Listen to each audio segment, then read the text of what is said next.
Today I want to talk about Thomas Jefferson's legacy because I think it may be in danger.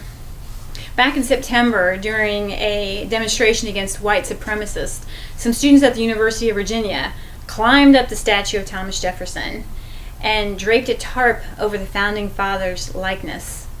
Some of the students carried around signs that said, TJ was a racist and a rapist.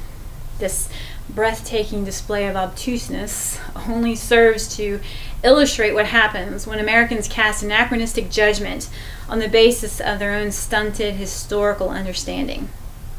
In their article, American Synecdoche, Jan Lewis and Peter Onuf explained that Jefferson has become a symbol of our national identity and even a proxy for all that is right or wrong with America. During those times when we hold America in high regard, we tend to think the best of Thomas Jefferson. But on the other hand, when we view the United States as a repressive regime, guilty of systemic racism in its law enforcement and of evil capitalistic oppression in the little guy, then we don't like Thomas Jefferson anymore. We remember that he was a slave owner, and that's about all we remember. But of course there's more to the story than that. Even a cursory review of Thomas Jefferson's record in word and in deed reveals that he was always an opponent of slavery. But slavery is the world in which he lived. It was the world in which he acted. It was what he inherited. But he realized that it was wrong. He realized that it wasn't what America stood for. So when he wrote that all men are created equal and are endowed by their Creator with unalienable rights, he meant it, and he believed it. He called them unalienable rights. They were unsurrenderable. No one could take them away. Not a king, not parliament, not even a master. And slavery had to go. The problem is, it didn't. And as a nation, we have to deal with that. But before we castigate our own history as the equivalent of that of Nazi Germany or Communist Russia, let me remind you of a crucial difference. See, right now I'm doing some research on Soviet Russia, and in particular I'm focusing on a certain man-made famine that was orchestrated by Stalin in order to kill off some undesirable elements that were resistant to his policies. Russia has always done its very best to cover up this terrible sin, not because it was a diversion from communist philosophy, but because it was at the very base of communism. The entire proletarian revolution was perpetrated by, actually dependent on, the systematic elimination of rights, even the right to keep the food that you grow. And the same is true of the lunatics in Nazi Germany, of every despotic regime, really. It's always the end justifies the means.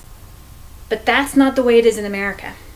Now, our nation is not perfect, but the sins of our history are acknowledged as violations of our core principles, of our birth certificate, a birth certificate that was written by Thomas Jefferson. And America is not synonymous with Jefferson only. America's identity is tied up with all of the founders and all the generals and all the soldiers and all of the individuals who lived through that amazing time, who fought and who sacrificed for something noble and beautiful and attainable. Freedom. Freedom of speech, freedom of religion, freedom of conscience, freedom of self-determination, with this great ideal in mind that it was meant to be extended to all of humanity and that future generations would guarantee that it would. Many of the founders were convinced that slavery was in the process of dying out. It may have been wishful thinking on their part, but there did exist certain economic and agricultural developments that seemed to pretend that there was going to be a move away from slave labor toward manumission. Thomas Jefferson himself believed that the future would see a gradual abolition of slavery that was determined by democratic processes. It didn't happen. You know, we can't blame Thomas Jefferson for that, because Jefferson's legacy is a legacy of freedom. You can feel it in the Declaration of Independence and in the Virginia Statutes for Religious Freedom, but it is in danger. In fact, our entire birthright is in jeopardy because we are leading into a surrender of liberty in order to create a different kind of government than the one that we were born with. One that exists to provide entitlements, safety, protection from hurt feelings and slights. The overbearing nature of this kind of federal government is exactly the thing that Jefferson was most concerned to prevent. The legacy is in danger, but it hasn't disappeared yet, because freedom is obstinate and it doesn't want to go away.